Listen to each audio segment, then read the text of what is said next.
세상을 살아가면서 우리는 하루도 근심을 떼놓지 못하고 살아갑니다. 그렇게 우리들을 매일매일 근심케 하는 어떠한 일들이 있는 거죠. 근데 우리를 괴롭히는 근심들은 우리에게 좋은 것일까요? 우리에게 나쁜 것일까요? 이런 생각도 해봅니다. 하나님은 선하신 분이신데 예수님을 믿은 후 하나님의 자녀된 우리들에게 하나님은 분명히 좋은 것을 주시는 분이실 텐데 라는 생각입니다. 하나님이 계시고 하나님은 선하셔서 우리에게 좋은 일들만 주실 텐데 그럼에도 불구하고 왜 우리에게는 근심이 찾아오고 우리를 불안케 하고 우리를 우울케 하며 우리를 슬프게 하는 것인가?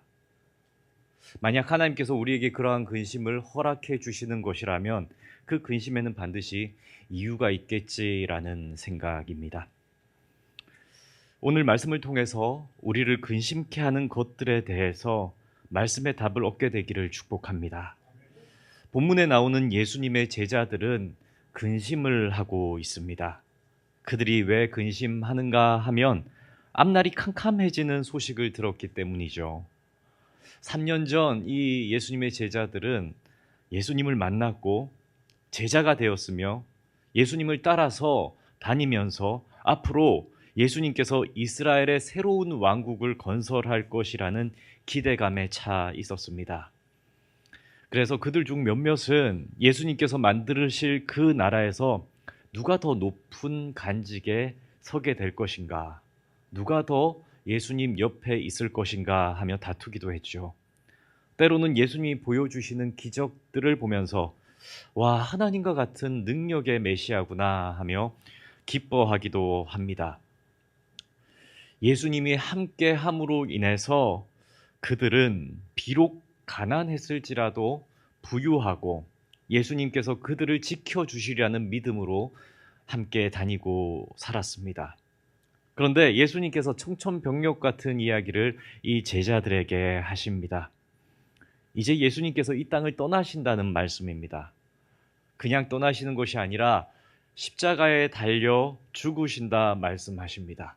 그리고 그렇게 십자가에 달려 죽게 되는 이유도 너희들 중에 한 명이 자신을 팔아서 그렇게 고소당하여 될 것이라고 말씀합니다. 그러니 제자들 중에서 베드로는 예수님께 이렇게 묻습니다. 주님, 저는 예수님이 어디를 가시든지 따라갈 마음입니다. 그러자 예수님께서 그 베드로에게도 얘기하십니다. 네가 나를 위하여 목숨을 버리겠느냐? 내가 진실로 진실로 내게 이르노니 닭 울기 전에 3번 나를 부인하리라. 아멘. 예수님께서는 베드로, 너의 마음이 그럴지라도 결국에도 너도 나를 부인하게 될 것이다. 결국에 너도 나를 부인하게 될 것이라고 대답하십니다. 이러한 예수님의 이야기를 들은 제자들은 그 마음에 근심이 가득하게 됩니다. 또 제자들의 마음이 이토록 근심이 가득하게 되는 까닭은 그들은 주님께 자신의 생의 모든 것을 걸었기 때문입니다. 즉 그들은 이 땅의 생계를 위한 모든 것들을 예수님을 따르기 위해서 버렸던 사람들입니다. 가령 제자들 중에 베드로와 안드레, 야고보와 요한 이 4명의 제자들은 어부였습니다. 하지만 그들은 그들의 생계를 다 버렸습니다.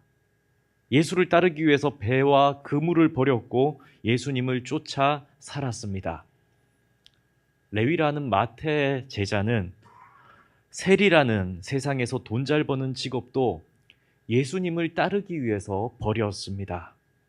그렇게 자신의 생업을 버리고 예수님을 따랐던 제자들은 예수님을 앞으로 자신들의 생계를 위한 전부, 이 땅에서 살아갈 수 있는 동력의 근원이라고 의지하면서 땅의 모든 수단들을 버린 사람들입니다. 그런 제자들에게 예수님은 생애의 소망이요 삶의 목적이고 모든 것이 되시는 분이십니다. 그런데 그런 예수님께서 그들을 이 땅에 버려둔 채 떠나신다고 하니 그 제자들은 앞으로 어떻게 살아갈 것인가 따라오지도 못한다고 하고 심지어 우리들은 예수 그리스도를 부인하게 될 것이라고 얘기하니 그 그 마음의 근심이 얼마나 컸겠습니까? 제자들처럼 우리도 보장된 미래나 안정적인 삶을 꿈꾸다가 일순간에 그 꿈이 허사가 되어버리면 근심하게 됩니다.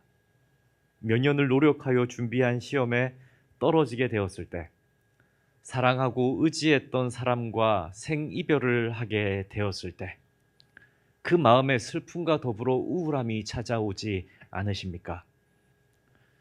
전에는 몰랐지만 나이가 들수록 병원에서 고통스러워하는 환자들을 볼 때에 저 일이 남의 일이 아니라 나에게도 닥칠 일이라는 생각에 불안함이 찾아옵니다. 남일과 같던 일들이 서서히 하나하나 나에게 근심과 걱정으로 찾아오는 것이죠.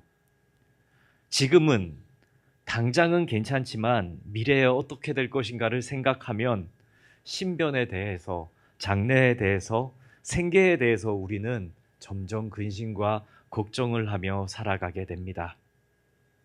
본문 속의 제자들의 근심과 같이 우리도 다를 바 없는 근심과 걱정을 하면서 예수님을 따르고 믿고 살아가고 있지는 않으십니까?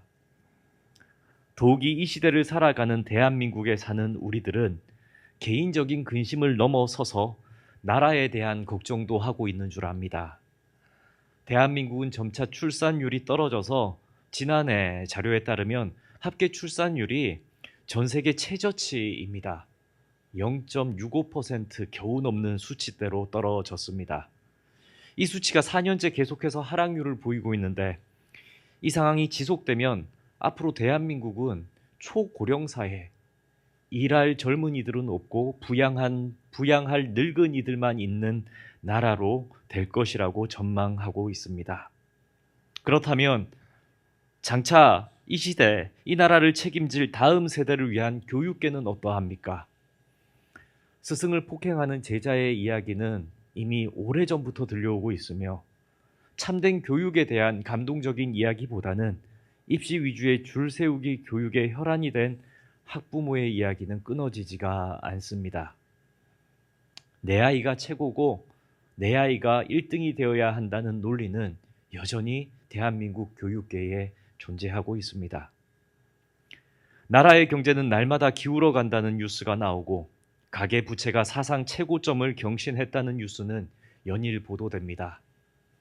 물가는 상승하지만 개인의 소득은 줄어들고 가계의 빚은 늘어간다는 소문만 무성합니다. 그렇다면 이 시대 청년 세대는 어떠합니까?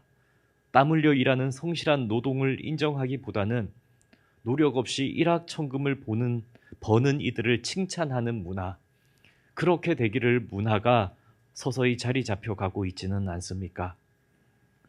신문을 펴보는 것이 두려운 이유는 정치인들은 연일 다투며 민생을 위한 해결책 되는 법안을 내놓기보다는 서로의 허물을 밝히며 정쟁을 이기기 위한 발언을 하기를 서슴지 않고 있기 때문입니다. 이런 이야기들을 들으면 나라가 걱정되고 이 나라에서 살고 있는 우리의 인생이 불안해지며 다음 세대 자녀들에게 희망이 없는 나라를 물려줄 것 같아서 걱정됩니다. 이처럼 이 시대를 살아가는 저희는 모두가 개인적인 걱정뿐만이 아니라 나라 걱정까지도 마음에 안고 살아가고 있습니다. 하지만 감사한 것은 근심하고 걱정하는 성도들에게, 그리고 오늘 본문에서는 근심에 빠진 제자들에게 예수님께서 근심하는 것에 대해서 나무라지 아니하시고 그들의 그 염려와 마음을 헤아리시며 위로하시는 말씀을 하신다는 사실입니다. 근심하고 있는 제자들에게 예수님이 이렇게 말씀하십니다. 너희들 참 마음이 어렵지, 힘들지, 근심할 수밖에 없지 라는 위로의 음성이 오늘 본문 속에 담겨져 있습니다. 주님은 불안에 떠는 제자들에게 근심에 대한 처방으로 첫 번째, 믿음에 대해서 말씀하십니다. 믿음, 너희들의 믿음. 여기서 우리가 잘 생각해 봐야 할 것은 예수님은 근심하는 제자들에게 너희의 근심거리가 이거지? 곧 해결될 테니 기다려라 라고 말씀하시지 않았다는 사실입니다. 그 근심 내가 해결해 줄게 라고 말씀하시지 않았습니다. 실제로 제자들은 이러한 근심의 가정들이 점점 더 커지는 상황을 맞이하게 됩니다. 예수님의 예언처럼 제자들 중에 가룟 유다는 그들을 배신하여 예수를 팔았고, 예수님은 체포되었으며 심지어 예수님은 십자가형을 선고받고 죽음의 길을 걸어가십니다. 그래서 제자들 중 대부분은 흩어져 숨을 수밖에 없는 약한 믿음을 보여줍니다. 아니요, 그 누구라도 이럴 수밖에 없는 상황들이 제자들에게 펼쳐집니다. 갈수록 태산인 상황이 제자들에게 펼쳐지는 거죠. 그런데도 예수님이 제자들에게 하셨던 말씀입니다. 요한복음 14장 1절 말씀인데 우리 함께 읽겠습니다. 너희는 마음에 근심하지 말고 하나님을 믿으니 또 나를 믿으라. 아멘. 아멘. 너희는 마음에 근심하지 말고 하나님을 믿으니 또 나를 믿으라. 예수님은 제자들이 근심하는 이유들에 대해서 충분히 알고 계십니다. 왜 모르겠습니까? 3년을 동고동락했고 그들의 마음을 모르실 리가 없죠. 다 헤아리십니다. 그렇기 때문에 예수님은 그들 스스로가, 제자들 스스로가 근심하고 있는 이유를 깨닫게 해주고 싶으십니다. 제자들은 그들의 잘못된 믿음으로 인해서 근심하고 있습니다. 예수님은 제자들의 잘못된 믿음 하나를 깨우치고자 하시는데 그 잘못이 뭔가? 예수님은 제자들이 예수님을 어떤 분으로 인식하고 있는가에 대해서 고치기를 원하셨습니다. 1점 본문 말씀 다시 한번 띄워주시겠습니까? 이 본문 말씀에 잘 보면 예수님은 하나님을 믿으니 또 나를 믿으라 라고 말씀하십니다. 너희들 하나님을 믿지 않니? 그렇다면 또한 나를 믿으라 라고 말씀하십니다. 제자들은 유대교를 배경으로 태어났고 살았기 때문에 당시 하나님에 대해서는 철저한 믿음이 있었습니다. 하나님은 천지를 창조하신 창조주시요 유일한 신으로 절대적인 전능을 행하실 분이라는 것에 대해서는 큰 믿음이 있었죠. 그러나 3년 동안 동고동락했던 예수님에 대해서는 제자들은 함께 있고 함께 예배하고 기적과 능력을 맛보고 예수님과 대화했음에도 불구하고 불확실한 태도의 믿음을 가지고 있었습니다. 당시 그들은 예수님을 하나님과 동등된 분으로 깨닫지를 못했다는 얘기입니다.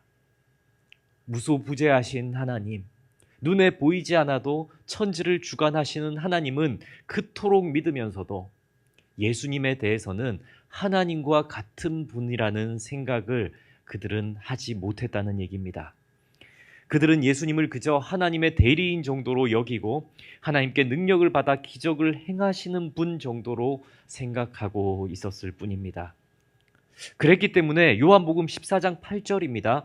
8절에 보면 제자 빌립은 예수님에게 이렇게 간구합니다.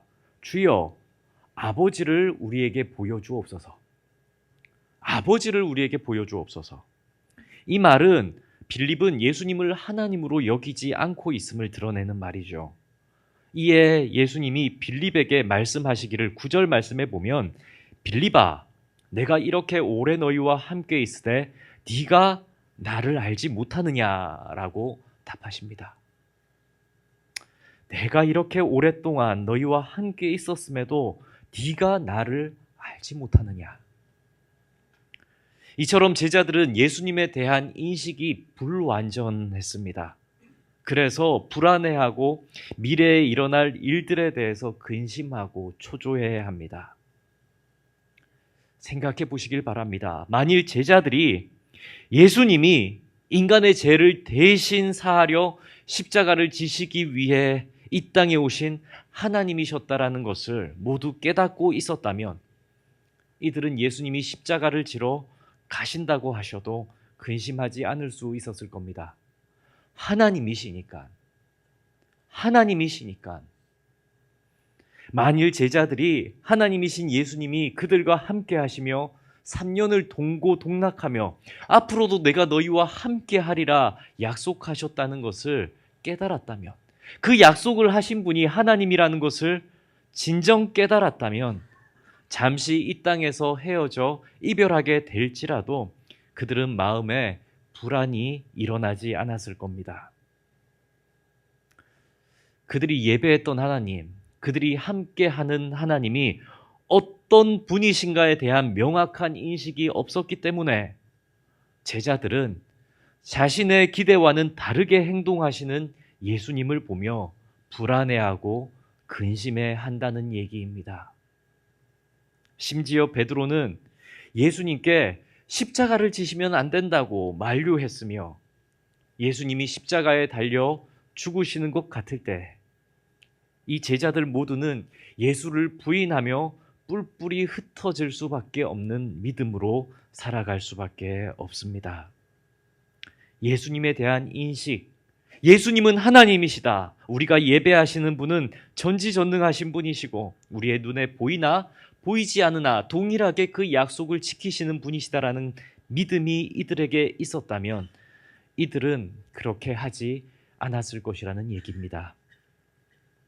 성도님들, 우리들도 근심하는 상황을 맞닥뜨리는 경우가 생깁니다. 선하신 하나님께서 왜 우리에게 근심과 염려와 고민의 상황을 주시는가에 대해서 우리는 깊이 우리 자신에 대해서 고찰해 보아야 합니다. 하나님께 우리가 울면서 우리의 근심을 해결해 달라고 기도할지라도 하나님께서 그 고민을 오랫동안 해결해 주시지 않고 여전히 우리의 마음속에 근심을 주시며 불안함을 허용하신다면 우리는 우리들이 믿는 믿음이 무엇인가에 대해서 깊이 돌아보아야 합니다. 예수님은 제자들이 근심을 통하여 하나님이신 예수님이 십자가를 지시는 이유에 대해서 깨닫기를 바라셨습니다. 그렇다면 우리에게도 근심이 찾아온다면, 그 근심이 떠나지를 않는다면 하나님께서 그 근심을 주시는 이유가 있다는 얘기입니다. 만일 제자들이 예수님에 대한 자기의 기대와 고집을 꺾지 않고 예수님은 이 땅에서 새로운 왕국을 건설할 메시아여야 한다고 고집했다면 결코 그들은 하나님 나라라는 구원을 상속받지 못했을 것입니다. 우리들도 마찬가지입니다. 입술로는 하나님 나라의 소망을 이야기하지만 이 땅에서의 바램과 이 땅에서의 소원을 부여잡은 채 예수님을 향해 근심하고 나아간다면, 그래서 예수님을 도구 삼는 신앙심에 머무른다면 우리는 결코 더 큰 신앙, 하나님 나라를 소망하고 하나님 나라를 위해 순교까지도 각오할 수 있는 신앙의 성장과 성숙으로는 나아가지 못한다는 얘기입니다. 그래서 예수님은 근심하는 제자들에게 둘째로 천국 소망을 말씀하시는 것입니다. 천국 소망. 함께 본문 2절과 3절의 말씀을 읽겠습니다. 내 아버지 집에 거할 곳이 많도다. 그렇지 않으면 너희에게 일렀으리라. 내가 너희를 위하여 거처를 예비하러 가노니 가서 너희를 위하여 거처를 예비하면 내가 다시 와서 너희를 내게로 영접하여 나 있는 곳에 너희도 있게 하리라. 아멘. 예수님께서는 제자들에게 자신이 이 땅을 떠나서 하실 일들에 대해서 미리 말씀해 주십니다. 그것은 하나님 나라의 예수 믿는 사람들, 진정으로 성자 하나님이신 예수 그리스도를 믿고 따르는 이들을 위한 거처를 미리 마련하겠다라고까지 구체적으로 말씀하셨습니다. 그리고 그 처소를 마련하는 일을 마치고 다시 돌아오시겠다 약속하십니다. 그리고 그렇게 마련한 하나님 나라 처소에 예수 그리스도를 믿고 따르고 이 땅을 살아낸 사람들을 데려갈 것이라고 약속하십니다. 이것이 신자들에게 주는 천국에 대한 소망이죠. 오늘을 살아가는 우리들은 천국 소망에 대한 열렬함이 있으십니까? 진짜 천국에 가고 싶으십니까? 천국이 막 기대가 되고 열망이 되며 이 험한 세상을 떠나 빨리 하나님 나를 천국으로 옮겨주셨으면 좋겠다라는 그런 사모함이 있으십니까? 그런데 이 시대가 또 이 한국 사회가 얼마나 풍요로운지, 시대가 주는 풍요로움과 나라가 주는 윤택함, 편리함이 그 세상의 재미가 너무 풍성하여서 천국에 가고 싶은 열망을 못 느끼도록 그리스도인들을 마비시키고 있는지도 모르겠습니다. 하나님 나라 가기 이전에 하나님 조금 더 이 땅의 것들을 누리고 가고 싶습니다라는 그러한 유혹이 우리의 생각 속에 들어와 있지는 않습니까? 거리를 다녀보셨습니까? 이 세상에 천국이 얼마나 많은지 모르겠습니다. 김밥 천국도 있고, 그리고 인터넷에 가면 우리 청년들은 잘 알 텐데 알바 천국도 있습니다. 그리고 우스개처럼 얘기하지만 정말 물질적 가치 위에 나온 말이라고 생각하는데, 천당 위에 분당이라는 말 어떠십니까? 그냥 웃을 수만은 없는 이야기이지 않습니까? 이처럼 우리의 의식들 속에 조금씩 스며들어온 이 땅에서의 안락함, 이 땅에서의 부함, 이 땅에서의 럭셔리함, 이러한 것들이 천국에 대한 소망을 앞지르고 있지는 않습니까? 천국보다 이 땅이 더 좋지, 이 땅에서 머물 만큼 머물러야지라는 그러한 욕심들이 우리에게 생기고 있지는 않으십니까? 하지만 지금도 천국을 소망하는 사람들은 이 땅의 유익을 해로 여기고 잠깐의 기쁨이 아니라 영원한 천국을 소망하며 살아갑니다. 이 땅을 염세적으로 바라보라는 말씀이 아닙니다. 이 땅보다 더 좋은 하나님 나라를 사모하는 마음이 있다는 얘기입니다. 이 땅에서의 생을 무시하라는 얘기가 아닙니다. 경시하라는 얘기가 아닙니다. 이 땅을 즐기지 말라는 얘기가 아닙니다. 이 땅이 아무리 좋아도 이 땅의 것과 비교할 수 없는 기쁨이 있는 하나님 나라를 열망하는 성도가 되어야 한다는 얘기입니다. 진짜 하나님 나라를 열망하는 믿음의 선조들의 모습이 있습니다. 일생 동안 그저 복음을 전파하기 위해서 중국 선교를 위해 살다가 하나님께로 나아간 허드슨 테일러 선교사 같은 분들의 삶도 있죠. 그리고 잘 알려지지 않는 하나님의 사람들의 이야기도 많습니다. 혹시 김종복 목사님이라는 분도 들어보신 적 있으십니까? 없으시죠?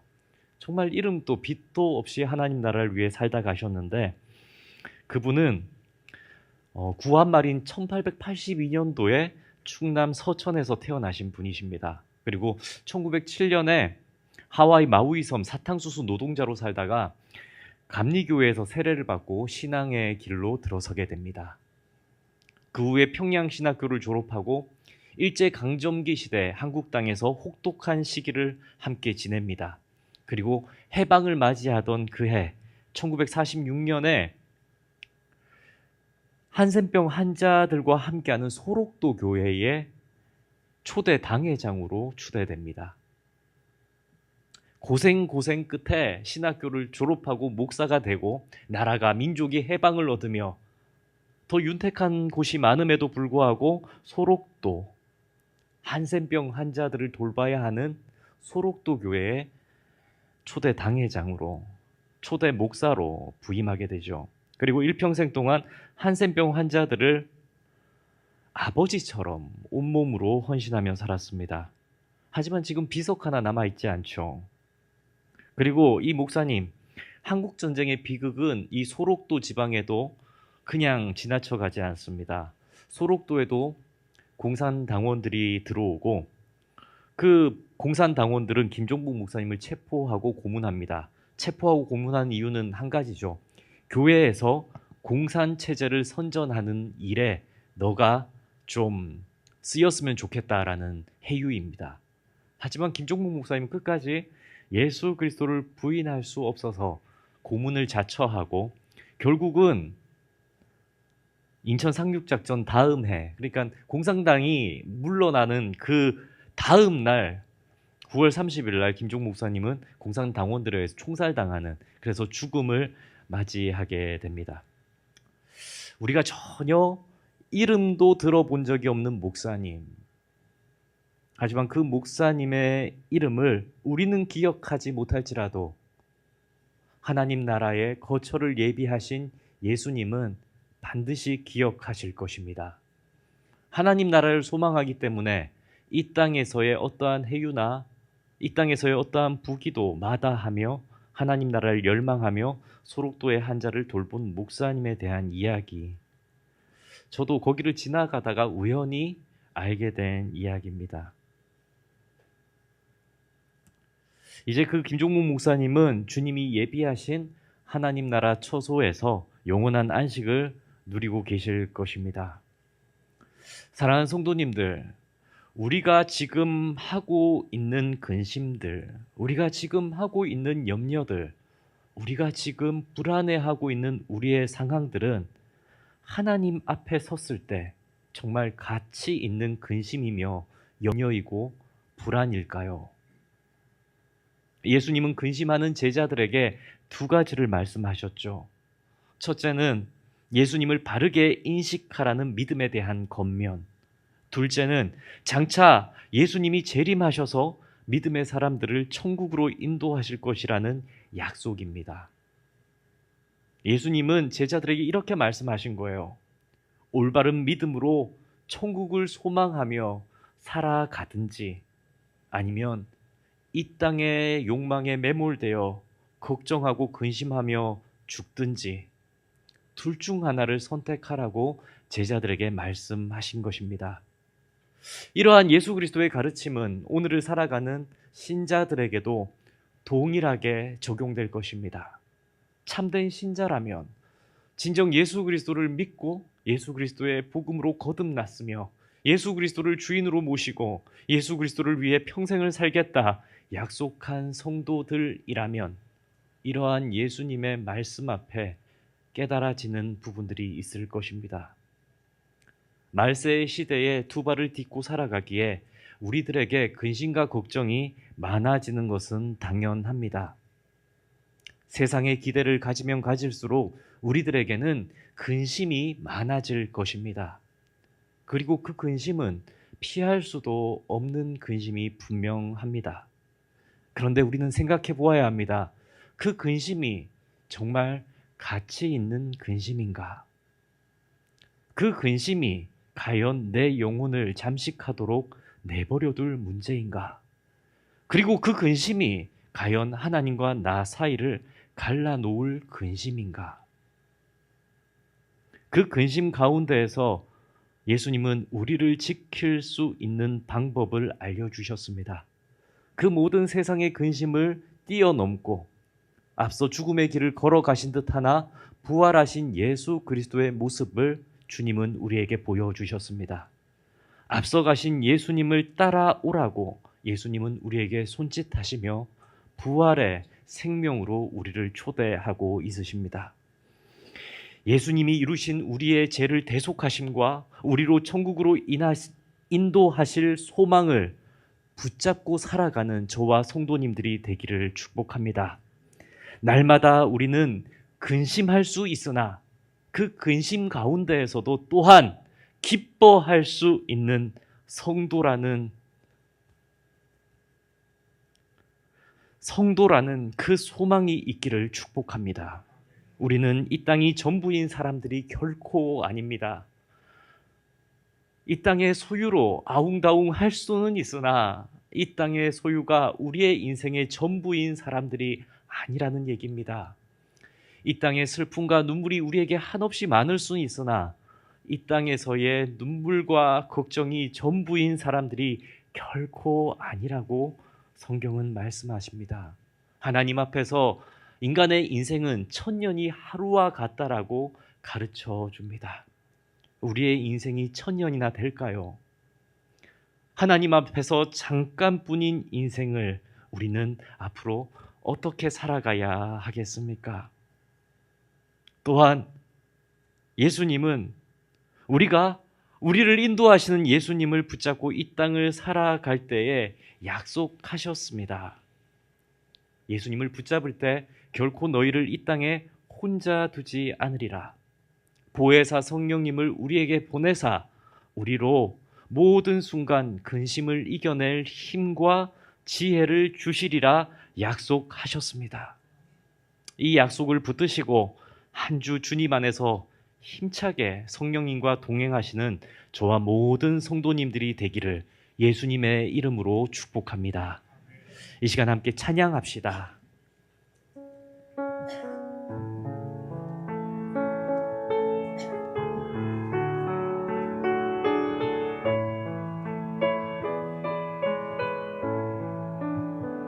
괴로울 때 주님의 얼굴 보라, 영화의 주님 바라보아라. 세상에서 시달린 친구들아, 위로의 주님 바라보아라. 눈을 들어 주를 보라, 내 모든 염려 주께 맡겨라.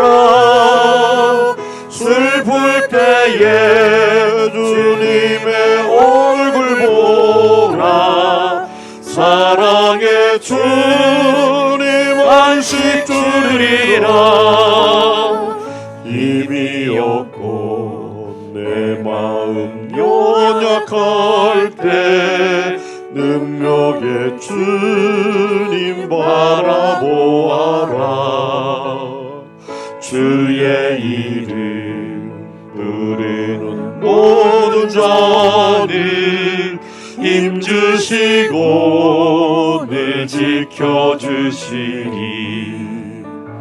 눈을 들어 주를 보라, 내 모든 염려 주께 맡겨라.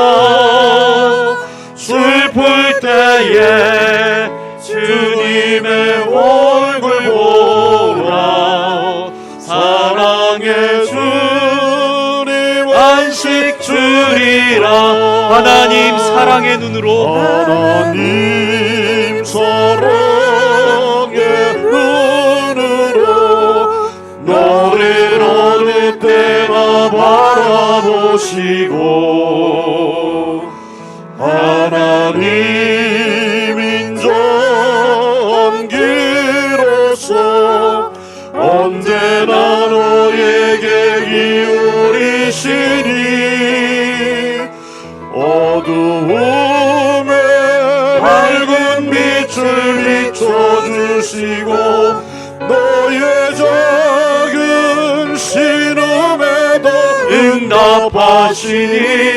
너는 어느 곳에 있든지 주를 향하고 주만 바라볼지라.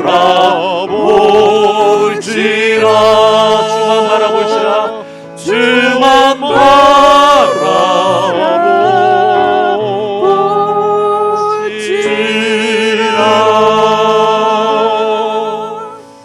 아멘. 기도하겠습니다. 하늘 보좌 우편에 계신 하나님 아버지, 이 땅 가운데 살아가는 저희들을 지켜보고 계심을 믿습니다. 연약한 저희들에게 믿음 주시고 예배케 하셔서 오늘도 우리는 하나님이 우리와 동행하고 계심을 믿습니다. 우리는 모든 근심을 예수님의 이름으로 기도하는 특권을 누리는 존재들입니다. 예수님께 아뢰고 간구하면 주님께서 들어주신다 하신 약속도 믿는 성도입니다.